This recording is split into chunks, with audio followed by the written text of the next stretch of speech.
also known as DP0427. My name is Brett, and I'm known as Ogre Barbarian. And we are two of the Ozmen. Unfortunately, Doom is not here with us today, but instead we also have a special guest, our first special guest host. Yeah, this is Hate Mail, also known as TJ, but easier to go by Hate Mail in these podcasts. And today this is our second episode of the Ozmen broadcast. And just a disclaimer, we may curse.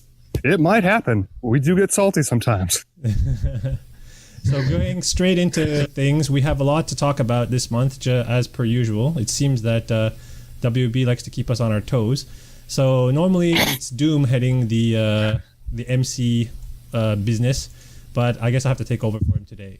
So the first thing on the agenda is, I guess we'll get this out of the way. A lot of us are affected by this, and normally we would start off with things that are directly related to the game, but we thought this would be pertinent to the issue. It's WB Jensen, who was our community manager on the official forums, also present on Reddit and Discord, unfortunately now leaving Warner Brothers as of earlier this month, I was going to say, or was it the end of September? Do you guys remember? I want to say it was like a weekend. Okay, I thought it was weekend October, but I could be wrong. It might have been the end of September. We're going to go with end of September, beginning of October. So, unfortunately, somewhere in there. Unfortunately, for reasons that weren't very clear to us, maybe some other people have more information than we do. Jensen is no longer with us. From what I heard from various sources, that it seems like the parting was somewhat mutual, maybe somewhat in disagreement from one side or the other, but we don't have too much information on the issue. So we're going to give our thoughts on the issues one by one and see where everyone stands on it. I think Doom really wanted to say something on the issue, but unfortunately he can't be here to say that today. But anyways, from my point of view, there's been a lot of franticness, or I guess a lot of hectic banter, I guess is the correct word to use in this sense, on official forums, on Reddit, and people just stressing out that we're not being informed. We're not being let known of any changes that are happening from WB because no one's there to do it now. And that's sort of the biggest issue that we as players and people in the community, both of the official forums, on the community center, in the actual game, and on Reddit, no one really knows what's going on from the corporate side of things. And that's where, from my point of view as a player, as a mod on Reddit, it's a little bit unfortunate, And as a mod, we were told about this a little bit ahead of time by Raijin, who was the community manager before Jensen.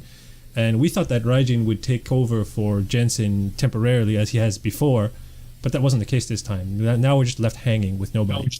So I don't know really how to feel about the issue. So that's sort of where I stand.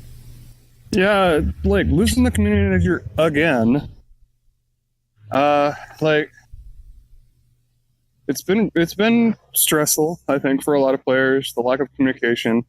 Unfortunately, I think this has definitely brought the less than desirable qualities of a lot of our players out in their complaining and their whining. But other than, stuff that you would normally expect to happen anyway, I haven't really seen any reason to freak out. The only thing that happened recently was the bug where Android players couldn't get on. And we could have really used some communication right there, but obviously got none, so kind of disappointing. But people are disappointed about is that he would update us when the new monthly events would happen, and that was pretty much the only communication we had, with the rare exception of some major issue. And then when Jensen came on board, it felt like issues were suddenly solved. I mean, bugs that had existed in the game since the start were suddenly getting fixed. When I was doing all my hacker stuff, it seems like right when Jensen came on board, things magically started getting fixed quicker. So it felt like we finally had an open communication channel to the devs. And now we're kind of left in nowhere's land, especially leading up to annual anniversary and the big Justice League month. We thought this would be a big, a nice, big news, some exciting things. And now it's like, we'll probably find out 2 days before it happens. Yeah. Yeah, I think the as you said, it seems like a lot of the things that we were dealing with were really not being ignored by most of the official representation of the community over there. And one of the things, I don't know if it was Doom or someone else said, was that because Jensen it seemed like he was really into his job, and it felt like he was really taking it upon himself to be responsible for a lot of the problems or answering the questions that people had in the community when they posed them on the official forums, and even sometimes on Reddit, even though for some reason he told me that they weren't technically allowed to post directly on Reddit. But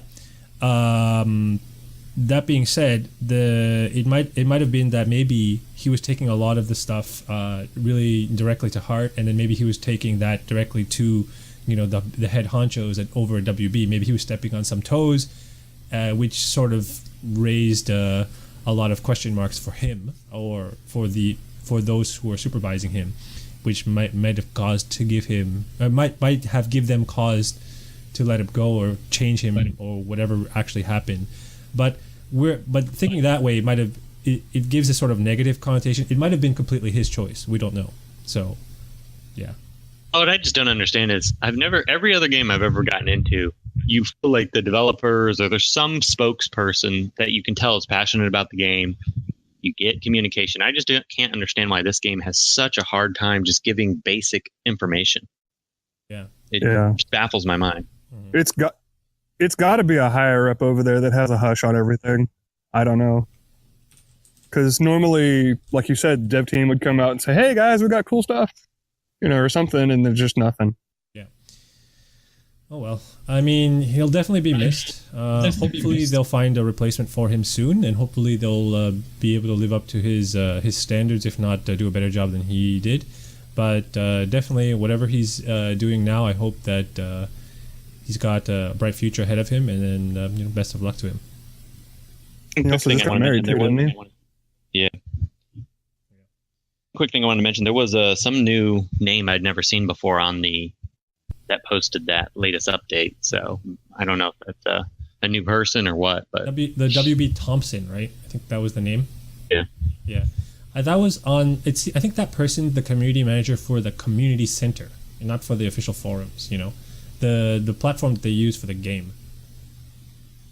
So yeah. Official forums that they didn't post that to the official forums at all, just the in-game. This is the way I think it's organized over there. I think that everyone's sort of divvied up into their little sections, their little categories, so to speak. And what happens is that you have one guy who is on the forums, one guy who's on the community center, one guy who might have been on Reddit, like let's say it was Raijin or something. And then if one guy gets let go or one guy changes positions, they said, oh, well, logically, you would think that let's put another guy from another department in and help him fulfill that role. But it seems that either they're completely ignoring that fact or they don't want to do that for whatever reason. But anyways, maybe WB. Let's not dwell. Well, yeah, let's let that go and continue on with this. But anyways, Jensen will be missed, and hopefully we'll get an adequate replacement soon, because we definitely need that info. Especially with all these updates coming up with no alerts and nothing being thrown at us. Like the month before, it was great when he let us know everything that was coming up. So I really wished that was the same thing this time around, but well, what are you gonna do? Okay. Exactly. All right. The next thing on the agenda is the state of the game, and this is split up into a couple of parts: bugs, balances, and various changes. We'll start with some bugs and some problems that started at the beginning of, it's at the end of September, beginning of October. There was an iOS-related crash issue, which resulted in about 1 day's worth of downtime for several players, and I think it might have been just under 24 hours actually.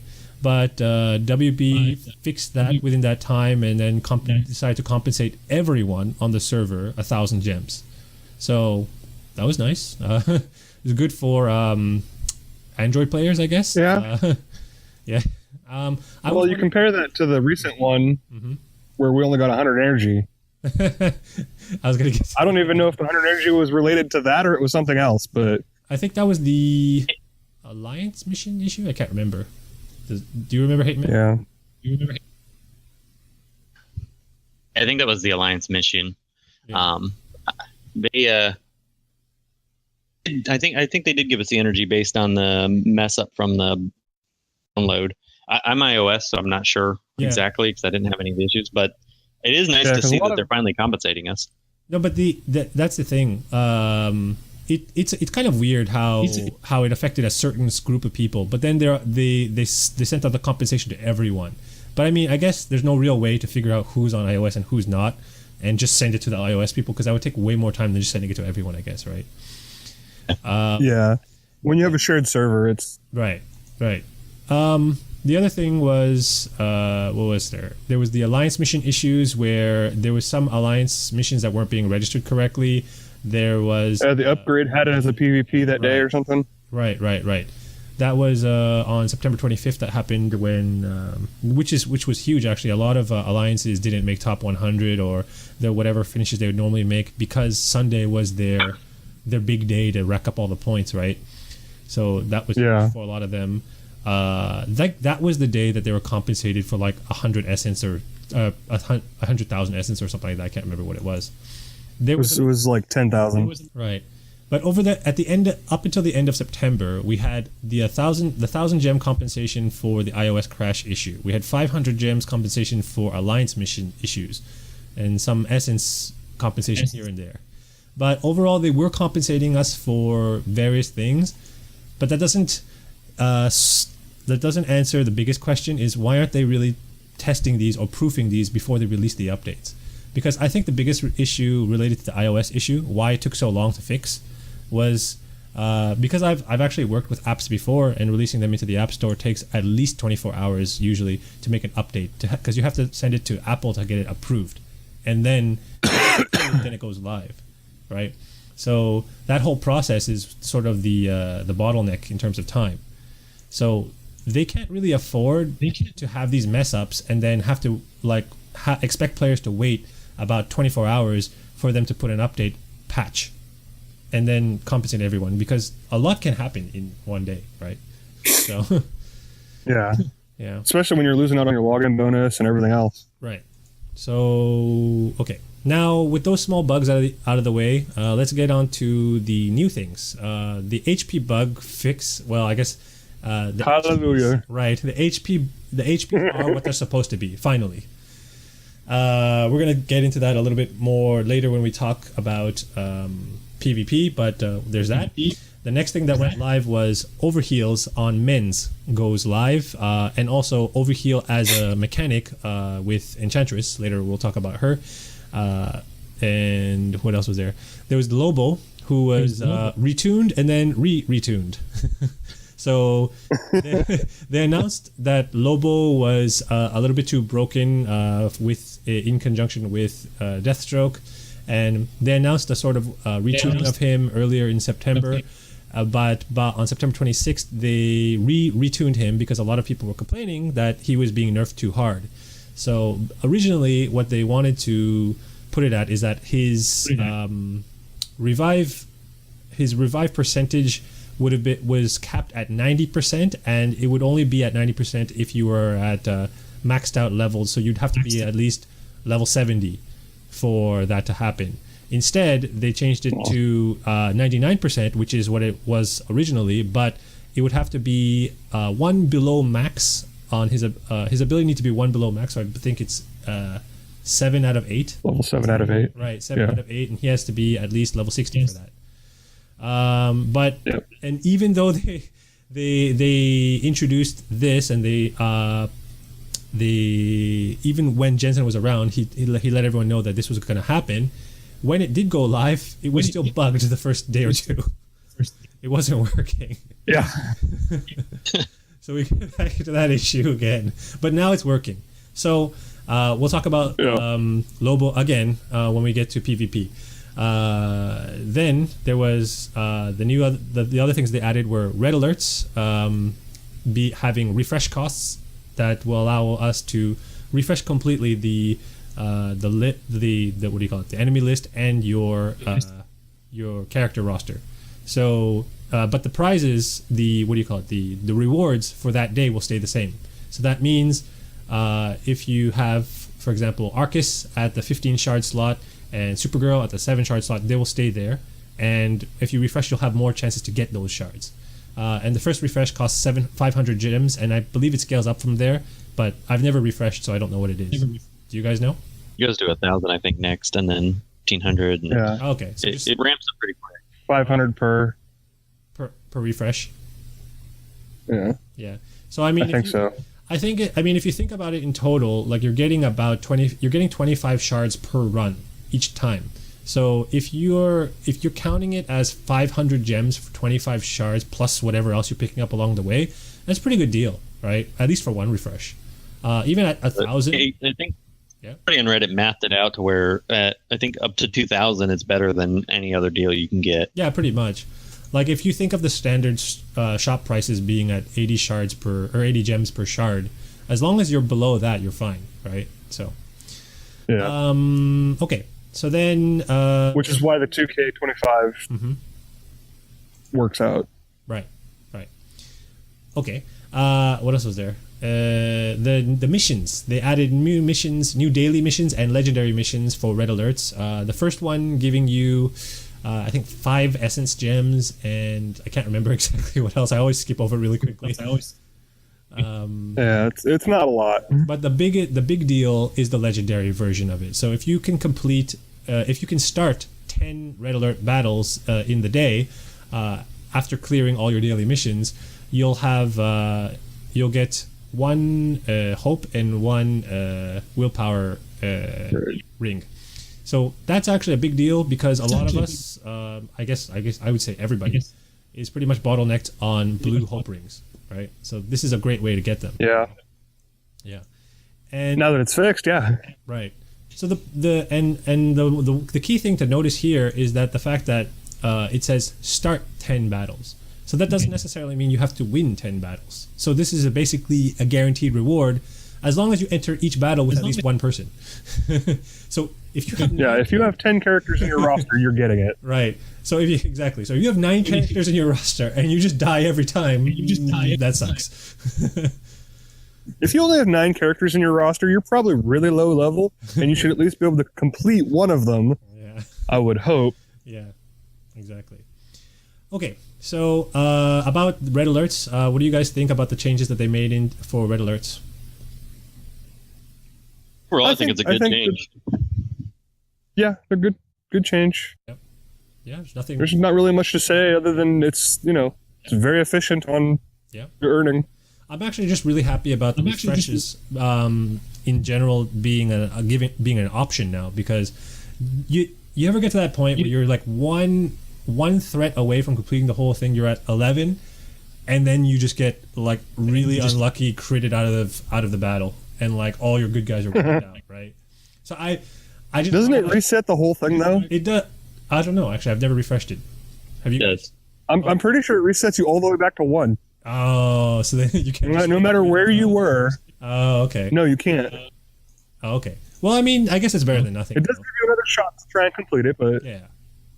Okay. So Early on, and then. Okay. So anyways, I guess it's still better than nothing. But yeah, no, yeah. Having that as an option is great. Okay, I have a personal grievance of mine because this was the first month that I actually tried to go ahead and do the last node of the Lord of the Undead challenge, the Cathedral of Death, I think it's called. And I found out to my chagrin, after getting 4 characters to Legendary 4 to be able to have a complete team to fight it, that the RAM requirements on that node are really, really high. Personally, I'm running an iPhone 6 Plus, and the standards show 1 gigabyte of RAM on the phone. Apparently, that's not enough, because every time I get to about the 7th or 8th node, it will crash on me without fail. So, and it's mainly because there's too much stuff going on. The game's trying to load too much stuff, and it's just really hard to process. But Dante, I think he's from Convoluted Outcasts. I can't remember exactly. It's the CO of the Convoluted ones, but he posted a video on Reddit, which got me thinking because he was able to solo the entire thing with Arcus Gear 11. So I thought about it. So if you have Arcus by himself, there's less animations, less stuff to load. So there's a higher possibility of you actually completing it, and without crashing. And I got this week to Gear 11, and I did it on his own. So for all of you out there, video was awesome. Yeah, for all of you out there with phones with less than 2 gigabytes of RAM, Arcus is Arcus is your go-to. Get him to Gear 11, and he'll be able to solo the whole thing. Oh, I'm sorry, I forgot. You have to get him to Legendary 4, of course. But yeah, that's sort of the biggest hurdle. Arcus is a lot better than I gave him credit for, even in this meta, because I've had a few Arcus kick my ass. Yeah, and I actually like Arcus a lot more in PvP now, mainly just because he can one-shot Deathstroke once his awarenesses are gone. But okay, we'll get to that in PvP. Okay, so as for the state of the game in terms of the general state of the game, without getting into specifics of characters or PvP or anything, what do you guys think as compared to last month, for example? Hello? Go ahead, Emma. I personally like where we're at. The only thing I feel is missing, and I'm hoping, since we've had, like we were talking about before, no communication, I'm really hoping we see some kind of end game content, because right now the whole setup of the game is you're mostly penalized for being there's not a big advantage to having maxed out characters. Yeah, you're kind of cutting, that's a whole other topic. But you were cutting in and out there a little bit, but I basically got the gist of it. You're saying we're penalized for something? For having characters maxed out or getting to end game at this point. We need an end game event. Right. Yeah. So I'm happy with a lot of the changes. Those epics. Mm-hmm. Okay. Right. So we need more game content, basically. Yeah. Where's Chapter 9? Where's Chapter 10? Like, this game's been out for a year now. Yeah. Where is the new stuff? Well, they haven't really given us any new stuff. Specifically tailored to people who are at the the veteran players. We've had a lot of stuff that caters to newer players, which we need and I want to see, but we'd have nothing that encourages me to finish getting all my characters to 80. Yeah, the last official podcast that they made 2 months ago, that they were sort of hinting at legendary events being unlocked at some point later down the line, because I'm sure that's in their streamline right now, something that they're working on, and I expect that to be something huge. Right, that to be like a game mode that everyone wants. But the way that they were talking about it didn't sound like it's something that's coming very soon. It just sounds like something that's an eventuality. You know what I mean? Well, yeah, but it's always been an eventuality. It's been sitting there since day one. It's just been that purple troll on the left side of the screen. Pretty much. Let's see that before they bumped it to 80 all of a sudden, and then the 80 bump. Yeah. And I don't have a single character to 80 yet. I'm not even 80 yet, but work towards something I want to do at the end of the game. I would be very surprised if they actually raised the cap to 80 within a 6-month period of 70 being the new cap. So, I mean, it's... You mean 90? Well, I guess 90. Yeah, I mean it being like the gear cap or the gear minimum level. My point is that they can't be just pushing out these really heavy hitting updates so quickly, right? They have to give people time to catch up. Now, between gear 70 and gear 80, level 70 and level 80, that was about just under a year, right? Or was it about a year after? If you go by the beta, it was about a year, right? Release was November 2nd. Right. But the beta started in August, right? Or something like that. I don't know. Okay. But if we go by that, then it was about a year. So if we go by that at least, then a year I can see that being reasonable. Say, okay, let's raise the cap now. So if they do that again before next August, then people will be up in arms. I don't want to see a cap. I would like to see an event that 70, but it's much harder unless you're close to 80 or have your characters very high, and it's not easily exploitable with a level 60 Lobo. Yeah. Sure. Well, let's get into that a little bit more later. Okay, so the overall state of the game, I guess there wasn't too much of a change. There was some positive improvements, some crashes, bugs here and there, but it was dealt with, so nothing really significant, I guess. Anything you guys can think of that I might have missed? No. Right. I kind of glossed over the HP fix because we'll get into that a lot more later with the characters. Well, it really only impacts PvP anymore. Obviously, most of us are done with PvE, so yeah. So we'll get into that with the state of the meta and PvP and so on. All right, let's get into the characters for the month then. The two new characters for this month are Enchantress and Scarecrow, and I'm gonna let you two take care of this one because I actually have nothing to say on these two characters. I unfortunately don't have anything to say on Scarecrow, so that's all you hate now.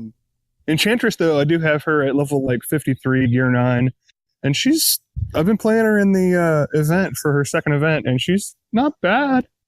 She definitely looks like she can do some things if I actually put some power up into her skills. And got her to gear 10 or gear 11. She does a lot of interesting things, I think, with her chaining abilities, or her abilities that can chain together the way that they do. I mean, 2/3 chance that when you use your basic attack, you're going to get an overheal on your team, even if it is a lot weaker, does seem really cool. I know right now it only heals 500 on my guys in the event, but like I said, I'm only gear 9 and have 4 points in her powers, so... I'm enjoying her. I have her level 72, legendary 4, gear 11, and I especially like her as leader, and I think if the meta shifts back green, she's going to be extremely strong. Against the current meta, it's red heavy, and her strength lies when you pair her with another healer, and you can chain those combos. Yeah. I think she's going to be a great character, and she's one of those characters I knew I wanted to take up even in this red heavy meta because it will shift to green, I'm sure, again at some point, and then she's going to really shine. Well, that's the thing. As they saturate with red or green or blue, it's going to shift to the next one over so that people can counter it. And because Deathstroke and Harley are the thing right now, the green is going to come as soon as people figure out, okay, well, these are the characters I need to use to counteract these two, to do this and remove all the buffs. And people are still complaining about them, but I think they're going to shift here again. Possibly next month. Teams that I face, I always put her in as leader. I've been using White Lantern Sinestro. He's my favorite. And you can just decimate those teams. And she's fantastic in red alerts. I mean, you can get your whole team overhealed. Yeah.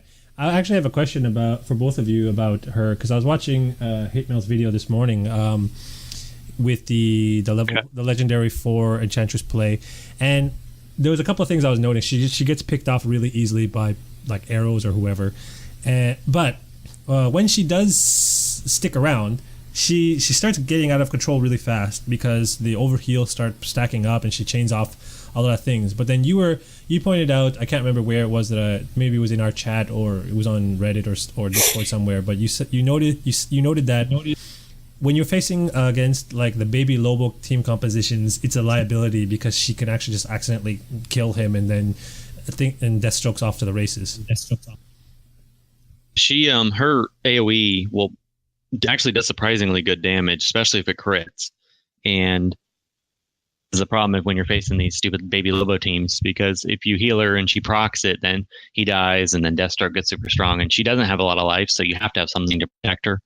And she can get nuked down by Deathstroke or Harley. Right.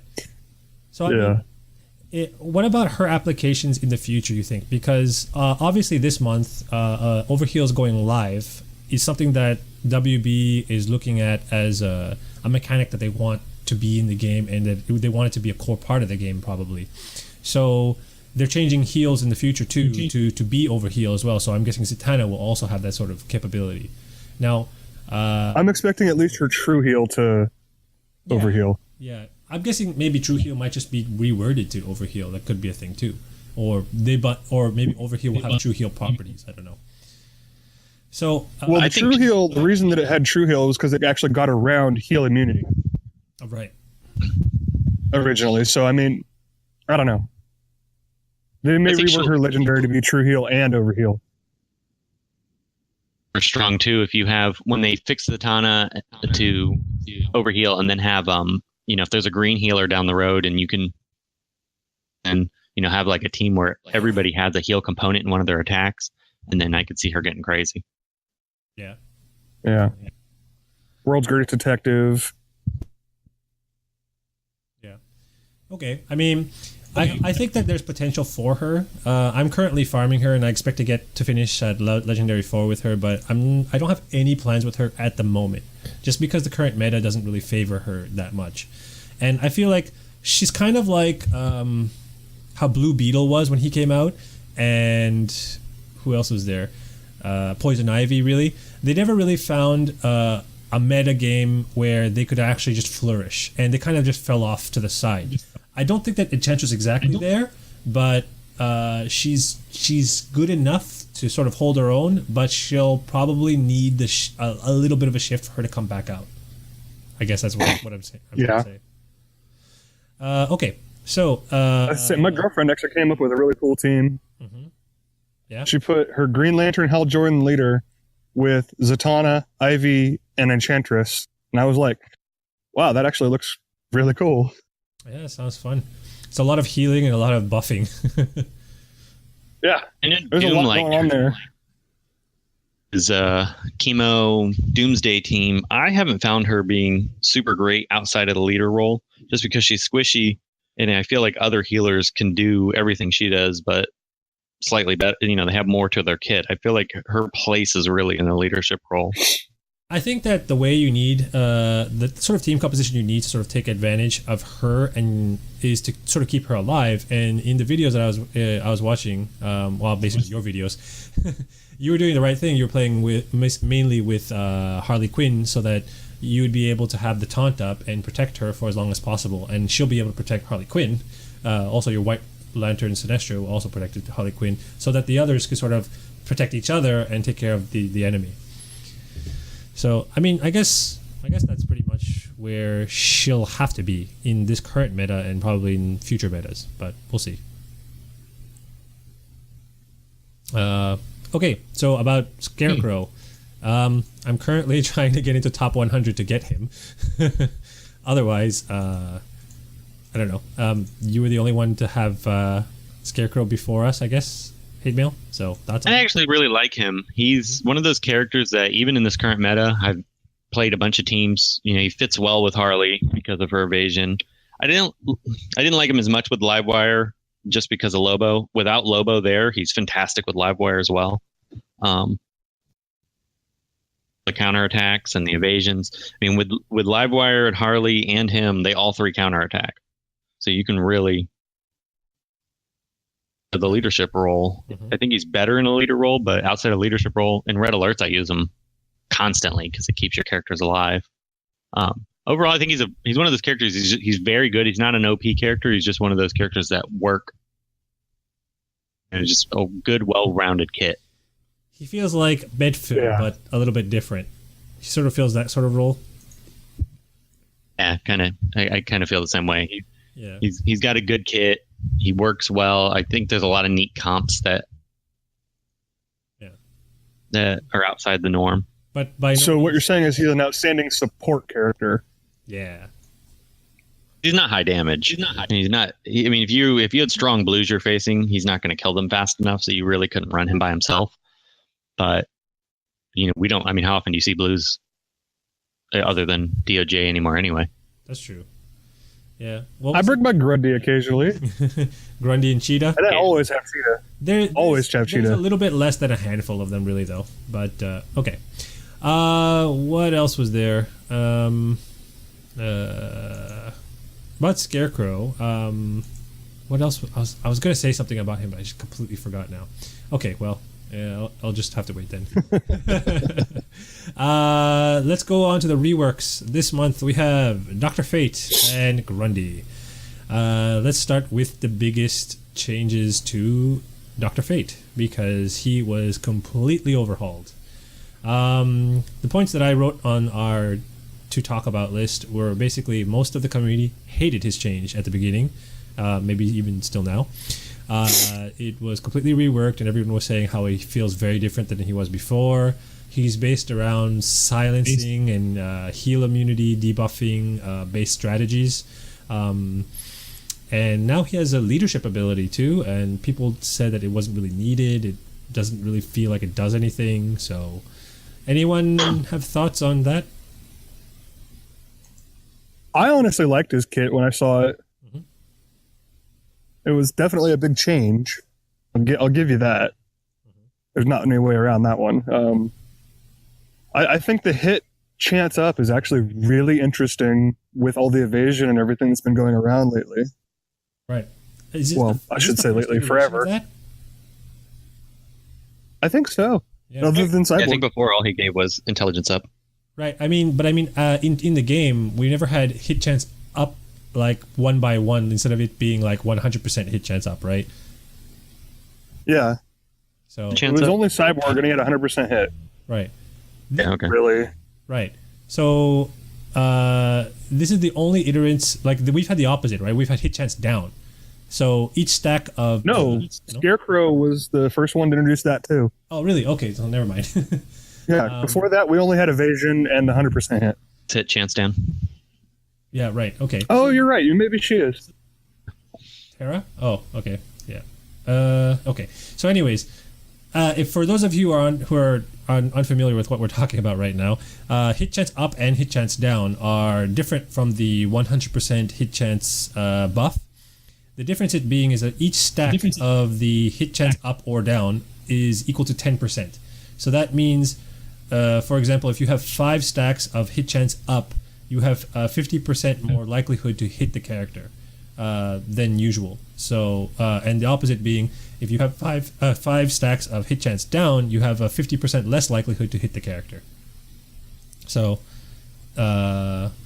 this is quite an interesting mechanic. Why do you think it's so interesting with Dr. Fate in terms of the evasion characters? Do you think it'll ramp up enough to sort of overcome the evasion that they have? Well, it'll make them not impossible to hit anymore.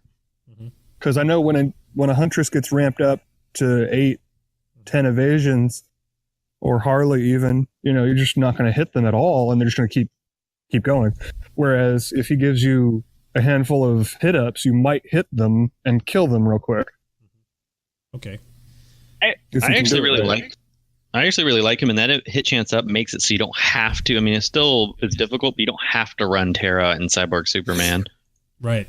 So it'll give you a way to sort of get around certain troubling characters like Harley Quinn and Huntress, etc., without having sort of those staple characters that would sort of take care of them easily. But the next question though is that related to the changes to his mechanic, as it were. Before, he was sort of known for his retaliation potential, the ability to just sort of nuke people with his passive ability, which is now gone completely. Even though it was like a 23% chance? Right. It wasn't even that broken. Right? It was pretty low to begin with. It was really low. I did see a battle end on turn 1 in like one of the old metas where basically he just completely retaliated one of Supergirl's moves, and he just nuked the whole team. But anyways, yeah, if he crit, you were dead. Right. So my question now is that with his sort of silence and heal immunity based strategy, do you think this is better than the old Dr. Fate, or worse, or is it just different? What is it? I really think it's just different. I really honestly, you can't compare the two, and I think a lot of people pointed out that it should have just been another Dr. Fate that they introduced at some point down the line. A completely different character with the same with this kit that they're doing, because I like this kit itself. I never played the old Dr. Fate, so I can't compare it. But this kit, I like this character. And I mean, if I didn't have so many other blues that I'm using with, that have been reworked, or White Lantern, Sinestro, etc. But I was using Dr. Fate a lot. I mean, he works great against Baby Lobo. He works great against Harley. Mm-hmm. He's a decent character. Okay, I mean that's actually the thing that that's actually the thing that I was thinking about for him. Basically, just to counter the current meta, because he deals with a lot of the problems that we're currently facing. And I'm actually working on him to get him to level 60 gear 10 for the moment. My goal for him personally is to get him to legendary 2 for right now. I'm just under that right now, so I'm still far behind him a little bit. But what do you guys think about his legendary order? What moves or what abilities do you think people should be prioritizing if they want to be using him on their teams?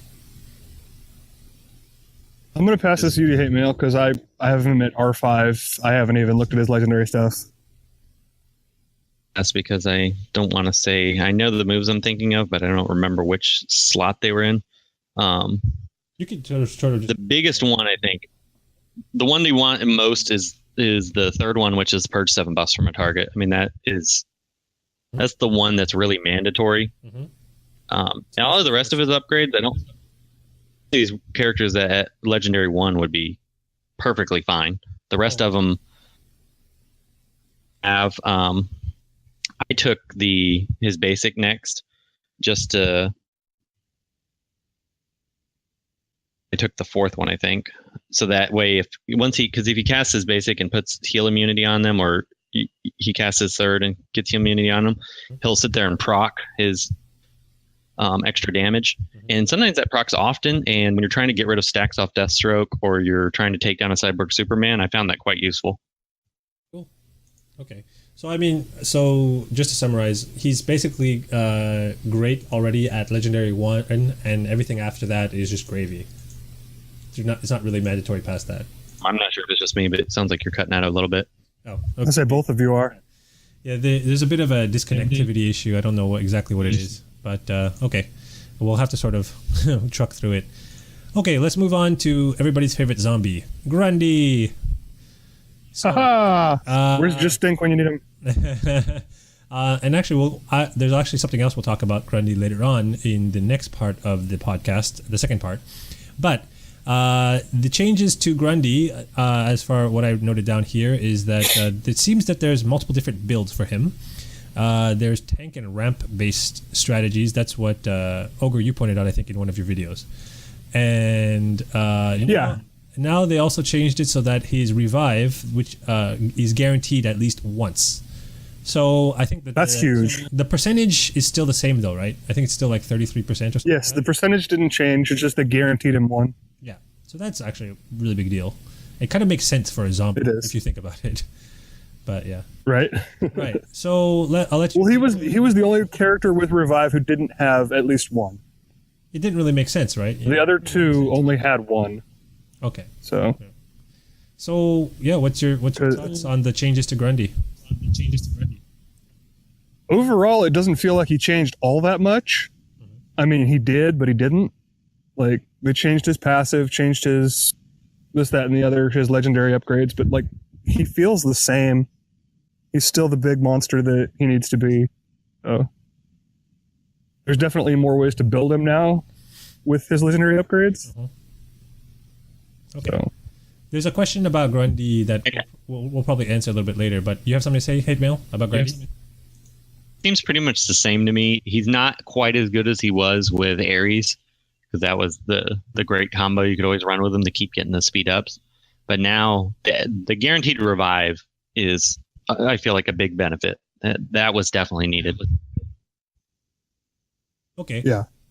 Now, in terms of his build, the way we build him, like it's clear that there's sort of this taunting tank-based mechanic. Then there's also this sort of speed rampy-based mechanic as well. Can you build them together, or should you be building them separately? If you get to legendary high enough, you can build them together, but I wouldn't recommend it. Because either way you're going, you're probably going to want his 1 as your second upgrade, his basic attack, so that you can increase the damage he deals. So he's going to do massive damage either way. It's just you're going to have to pick, okay, do I want the speed ramp of his taunt, which will basically nullify the taunt, or do I want the decreased AoE duration cooldown, or do I want his passive, or do I want his revive to get 80% speed? You're going to pick one of those other abilities, and then you're going to pick his 1 to do the extra damage. Like, I don't really see another way to do it. Do you agree with that, Hate Mail? No, the only thing I would say is that the pick the taunt and gain the 8 speed ups, you pretty much you cast the taunt and then your move happens almost immediately after. So, and that one, as a lot of others are, I personally would recommend taking like he said, the number 1 and then number 5, because I would want, when you revive, you want him to attack. I mean, I've lost matches just because he just won't die. He keeps reviving, killing my team. He keeps coming back and smacking people. That's what he's there for. Is the passive on 4 still broken? Because I know for a while. Yeah, it is. I tested it last night, and it's still, it easy. Even with the updates, still down. Okay. Yeah, he doesn't gain any strength off of it, sadly. So for those of you who aren't aware, his 4th ability is still bugged. He doesn't get the strength ups, so probably just avoid that for now. The legendary upgrade only. Yeah. So if it does get fixed later down the line, and if you are looking to build into a ramp strategy, probably keep enough shards to legendary him to that point. But currently, I wouldn't put a point into that move because it's currently bugged, as Ogre said. So, okay, let's move on to everyone's favorite topic, the state of the metagame. So, let's look at the noticeable changes since the 1.14 patch. Now, let's go into, before we get into the actual PvP analysis, let's talk about team compositions. Now, since the change, has there been any new team compositions or anything that you have noticed, for example, like tank-based control compositions, men's overheals or bleeds, or anything that's really standing out for you guys? I still think at this point, now that the HP is fixed, everything is wide open if you want it to be. If you want to build a team of a favorite character and you can support them well enough, I think that they're in a good spot at this point. Like, literally any character is available if you really want to try for it, is how I feel. I agree with Ogre. The current problems in the meta don't have anything to do with the hit point change. Was awesome, and it opened up every character to being viable. And if you drop ranks where you're not facing 100 of the Deathstroke Baby Lobo teams, you can really run any team to be viable challenge based on. I mean, I think this was an awesome change. It's just we have a little bit of a broken mechanic still that kind of eats your ability sometimes. Well, we'll talk about that. Well, we also have people still trying to gain Gear 11, so that kind of helps. That's true. Now, with Deathstroke being the stabilizer there. Now, specifically, I do want to talk about certain team type compositions, because I think a lot of people, as you guys are saying, if you want to, you can make it work, if you really want to. Now, the question is, what do we want to be making work?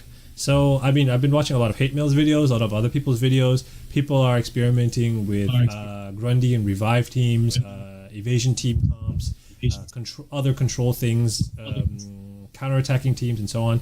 What do you guys think are things that might really jump out in the future, or even right now? I still think bleed teams are in a really great spot right now with Deathstroke being around. Bleeds are amazing at taking him down. Same with Harley. If you can land Cheetah's basic on her a couple times, she goes down real quick. Bleed teams, I'm actually going to, this Sunday, finish Dr. Poison to Gear 11. Because I think, especially with her anti-heal on a bleed team, that could be... Oh, that sounds cool. Okay. Yeah, I have her at Gear 11, but only L2, and she's been doing work. Has anyone been experimenting with men's? Her AoE is true damage. Oh, okay. Has men's? Men's and overheals, like Mira or Enchantress, I guess. Anyone experimenting with that? Chemo's my only mender, but him having 2 full bars is absurd. I will say that. Men's from Mira work really well. There was a team I faced or saw a video of somebody counterattacking one of my teams that had Green Lantern, Mira, I can't remember if it was Harley or DOJ and one other character in on a team where she can be protected.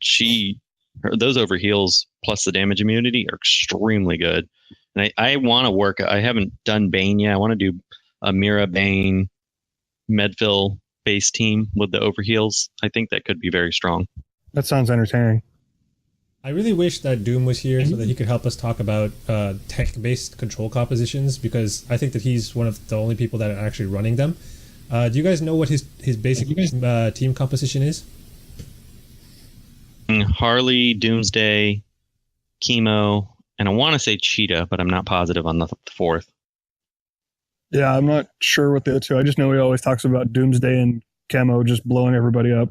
Can you give people like the idea of what the team's about? Like, how does he control? How does he tank people with that sort of composition? Just with that team, he says, but he's not using her as a leader, I don't believe. But he might be. But he basically just Harley's protecting them initially, so they have time to ramp up, and then Chemo's bleeds. I'm not sure how he's doing it. I would actually like to see a video on how he's handling the baby Lobo with that without killing him over and over. Yeah. I can tell you from my experience with Chemo Cheetah, you can usually ignore the baby Lobo for the most part, because Cheetah's basic most likely won't kill him. And then Chemo can just use his chemtrail and Fallout and never even touch him and still control the rest of the opponent's team. He's counterattacking. That's where I'm curious to see. And maybe he's just stacking enough bleeds that it doesn't matter. Deathstroke just keeps getting ticked down. Yeah, you get rid of Deathstroke's awareness real quick. All right, well, since we're talking about Deathstroke and Lobo, let's just get to that the big elephant, the elephant in the room. So, Deathstroke Lobo teams, rip Deathstroke Lobo or not? No, they're still strong and moving. I think he's going to be around forever. They're going to be around forever.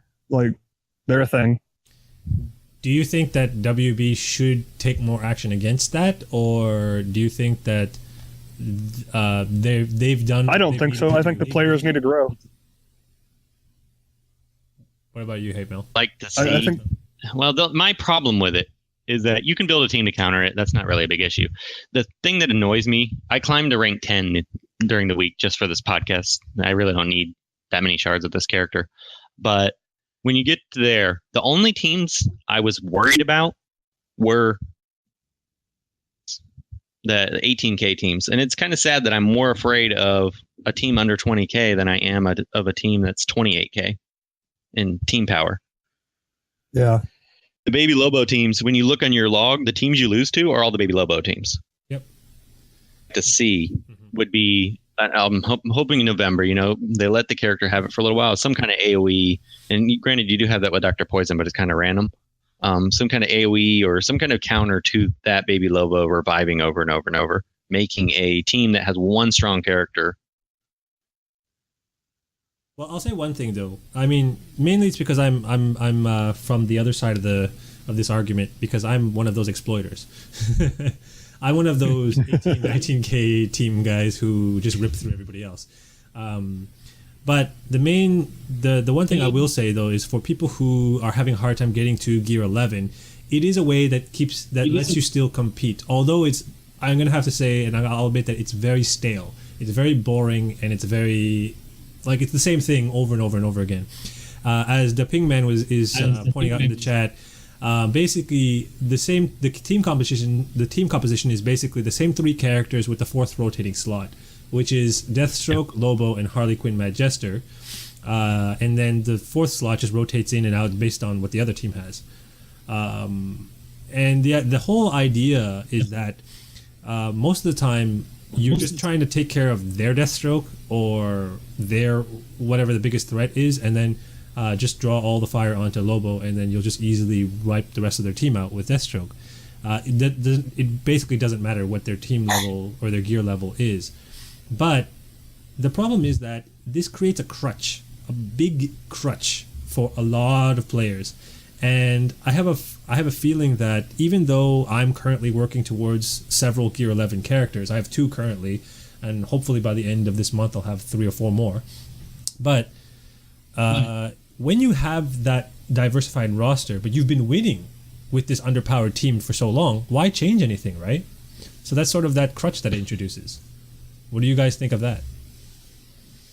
Well, I get bored really quickly because I have ADHD, so I can't use same team for very long. I have to experiment and try new things, and that's, you'll see me when I put up my videos. Yeah, it'll be a lot of bleed team because they work against what I'm fighting, but I'll experiment and try other things when I'm not recording. So, and that's the part I have with the other problem I have with it is that I'm always testing all these weird teams. Where I started getting a little salty about it was testing these Enchantress teams. They would probably work in a somewhat red team, but if you have any characters that have a counterattack, you can't use them. I mean, I'm looking at the number 1 guy right now. His highest character is level 68. 18k team. I mean, it's like there's the people that have dumped. Everybody knows I've dumped a fortune into this game. You build your characters up. There's no incentive. My board has maybe 1 or 2 +8s. Everything's +5. So it costs me 3 times as much to climb the ladder. I mean, and then also the kill the match. I mean, as you're saying, so then it's also giving people the reverse incentive then, right? Why go to Gear 11 if I can stay there at Gear 10 with maybe Lobo teams, right? So that way I'll have more +18s and more +12s on my list, right? People in my alliance are intentionally staying lower level and not gearing out characters because it keeps the red alerts easier. And the game right now is encouraging you to not gear out your characters and rank up. Which is, if you haven't done it yet, unless you can do them all. Yeah. So I mean, if you think about it, it's normally not what you would think that the game is trying to push towards. They want you to keep developing your roster. They want you to keep developing your characters. They don't want you to keep things stagnant. So I mean, so if you look at the way that the metagame is shaping the other modes of the game, then what do you think of the state of this meta compared to past metas? And let's go with the last month and then before that, right? So between last month and this month, has there really been any change? Not really. No, not at all. I mean, I see the exact same teams that I saw last month. And do you think anything's going to change next month? What do they have to do for if they don't really nerf a character? What are they going to have to do to change the metagame? I think this one's on the player base at this point. Mm-hmm. The player base needs to figure itself out, and nobody wants to change. So I don't think so necessarily. I think if you see out that has either some kind of AOE anti-res or they do something like Batman TDK if he gets reworked and he has some kind of ability. Mm-hmm. That's true. So you're saying that next month, then, if they introduce characters to combat the current situation, we might have a shift. You guys still there? We're not hearing you, yeah. Oh, are we cutting in and out? I don't know what's going on. Yeah. Okay. That time. Okay. Anyways, I was saying they're gonna have to introduce new characters or characters that will have new kits or new abilities to combat the current situation. It's the only way the metagame will change. Somebody had was right now Batman TDK is anti-taunt, and if he had an ability like an AoE ability that maybe even didn't do damage that removed a taunt, there you go. I mean that's that could yeah. Yeah, taunting is probably one of the biggest if his passive was just if TDK's passive turned into at the beginning of my turn, if somebody's taunting, remove the taunt. Yeah. That would be very interesting. Yeah. Or maybe they introduce something like taunt immune, for example, so that your enemies will start with. So they could introduce something as start the battle with type of effect, but for your enemies. So imagine give everybody a taunt. No, imagine the leadership ability or some passive ability saying that everybody that as the battle starts, everyone's taunt immune. So I don't think that would really change it. I think honestly, if you're going to do that, you just give everybody a taunt, because if everybody's taunting, nobody is. Okay. Yeah, that's true. That could. It's all one suggestion on Reddit somewhere for TDK change would be every time a character taunts, the leadership ability for TDK would be everyone gains awareness. Oh. Ooh. That would be cool. That'd be hilarious with Lobo. I'd love that. Lobo dies, taunt, everybody's aware. That's pretty cool. What you gonna do now, Deathstroke?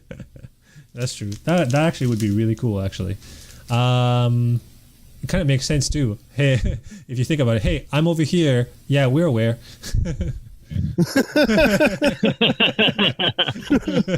Come hit me. We know. We'll get there. Don't worry.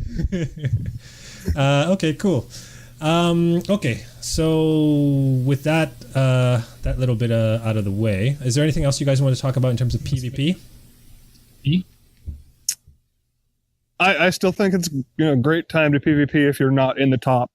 If you're down where I am, 10K, 5K, you can play all day and have so much fun. Yeah, it is a blast below the... Seems like once you get to about rank 300, it's just... Yeah. I did about... Yeah. I'm pushing for top 100 this week, and I did about like 30 or 40 battles today, and it was boring because you can't auto battle them either. So you have to tell them what to do. And one move, one mistake. So if I accidentally do Deathstroke's third ability instead of his second ability, it could actually cost me the whole match, because not having that one extra point of awareness could be the changing factor when you're fighting Deathstroke against Deathstroke, right? Yeah. So, but yeah, it was boring. It was super boring. I spent like 4 hours just doing the same thing over and over again and just rotating one character. my list.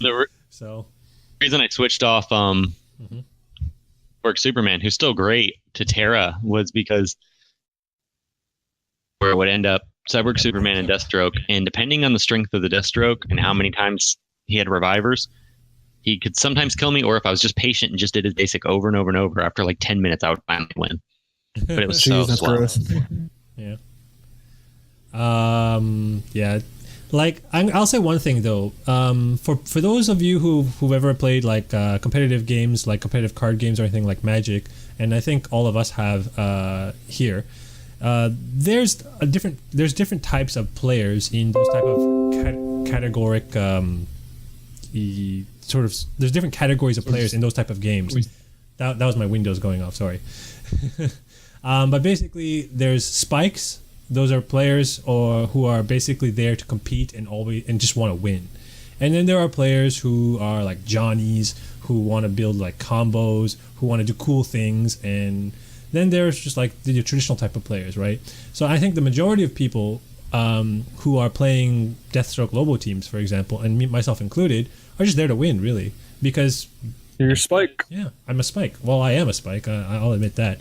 So I mean, you did make the Pro Tour, so. But I mean, I don't fault anyone for being a spike either, because this is a competitive game and you want to win.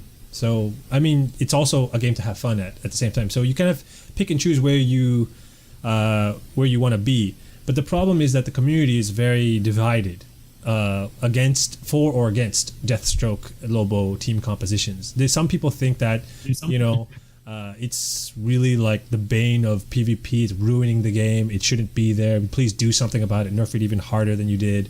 And then some people are just saying, hey, it's the only way we can compete against Gear 11 teams, so we want to win, so keep it there, right? So, I don't know.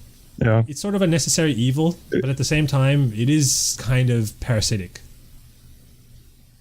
So, yeah. And it stinks that it's kind of like Lobo to level 70 in full gear, and he's actually worse than he was at level 60 with crappy gear. Yeah. Well, depending on the team composition, yeah, but yeah. If you're running a bleed team composition like Ogre is, maybe it's not so bad, but yeah.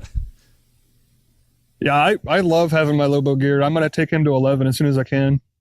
Okay. I just hit level 65, so... Cool. Okay. Getting there.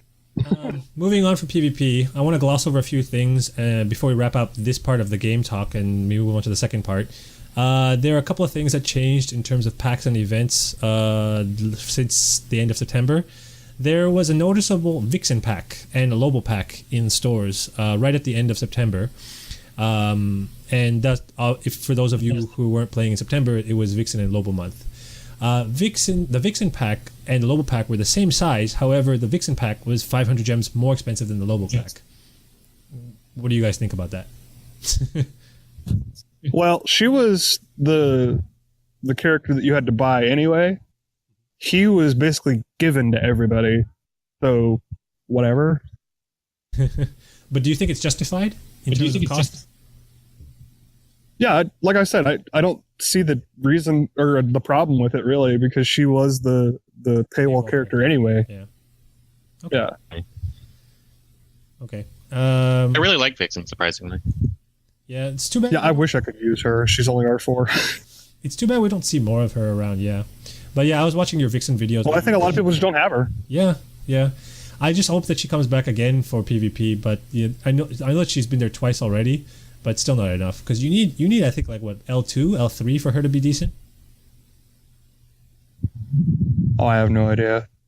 Hey, Mel, what do you think on Vixen? If you're not using her as leader, which you really don't have to, she's pretty strong. The only two, a lot of people are high on the basic. I didn't take that. I have her L4 without it. But I didn't know it lasted 3 turns, so that does change my opinion on it.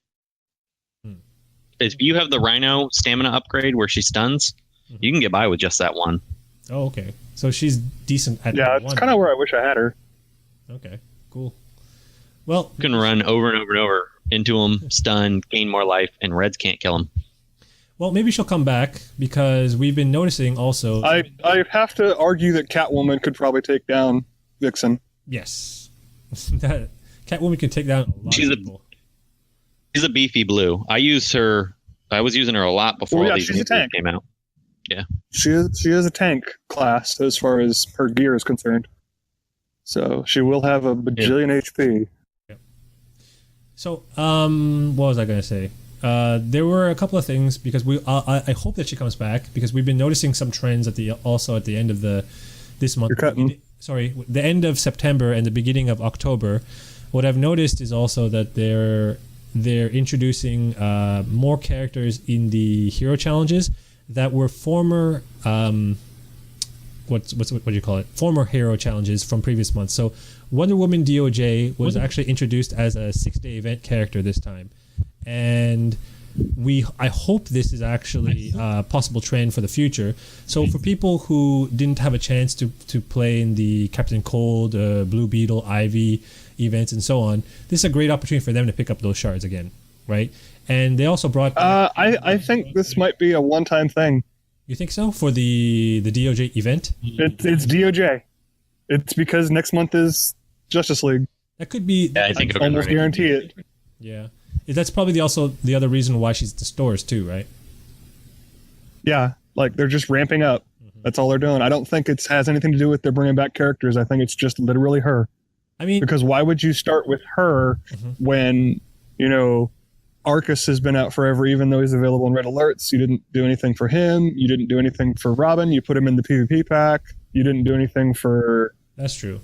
Captain Cold, Ivy, who have been out way longer than DOJ. DOJ just relates to the movie, so they put her out. That's fair. That could be what it is. I think they did some big sale right after the movie came out on DVD, and I mean she's a good character too. So I actually am happy they're doing that because she's a good character to pick up. Yeah, they brought back the what do you call it? The gem pack. They brought back her gem pack when the digital Gems of Wonder. Right. Yeah, that was a good pack. She's a great character, and it's a great way to pick up her shards. I mean, even her pack that's currently in stores now is also a great way to pick up her shards. So, anyways, what else is there? It seems that they've stuck to a certain hero challenge plan, so I think that they're going with this in terms of consistency. It seems that since last month, they're keeping 10 days and 6 days, and both of the events will start on Saturdays. So there will be, because the 10-day one is obviously overlapping 2 weeks, the 2 events will overlap for a couple of days, and there'll be 1 day off where there's no events every Friday. or not every Friday, but every other Friday. So Yeah. I don't mind it so much, but I always feel that it's weird that there's a day off and then there's a few days of overlap. You can reduce one of those days of overlap by pushing it a day and not have any day off, right? So just really awkward. Yeah. Yeah. Maybe It that is a there's a day little off. awkward. Sorry, what were you saying? Can't hear you right now.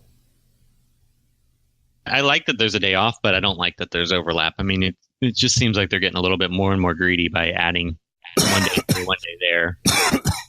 But I mean, yeah, it's also the same argument. It's like they're giving us as much as they can and giving us much more than we like. We basically just want more content. We want more stuff to do, but then we're complaining the fact that they're happening all at the same time, right? So I mean, I kind of get where they're going to, but it just feels like poor, it feels like poor planning. That's all. Well, when we say we want more content, we don't want more events. We want actual content. Like new content. I want more chapters to go through. I want, other stuff to do all the time, not something that's there for a week or two. That's true. Exactly. Yeah. Okay. Well, we will wrap things up for this part here, and we'll go on to the second part of the show after a short break for a couple of minutes. But before we do you guys have anything to say before we wrap up this part? I'm good. Hey, Mel, do you want to plug anything? The only thing I would like to say is if anybody's looking for a good alliance, my alliance, the Court of Owls, we're looking for a couple of players. So, and if you guys don't already, check him out on YouTube. He posts a lot of cool videos there. So yeah. So on my side, to wrap things up, I'd like to thank again our graphic artists that helped us with our logos, our album covers, the Dark Knight 54 who made our initial logo, and Ogre's friend David who helped us with our current album cover. He also recently made a sort of comic book cover for us that's I posted on Twitter. I'm looking for a way to put that onto our social media right now. I'm not sure how to use them though. But if you guys don't already, please follow and like and subscribe to our Twitter pages, Facebook, YouTube, or SoundCloud at The Oddsmen. On YouTube, if you search The Oddsmen, it'll come up, but our current URL doesn't have The Oddsmen in it. But if you check on Reddit, it's there. On SoundCloud, Twitter, and Facebook, it's at The Oddsmen.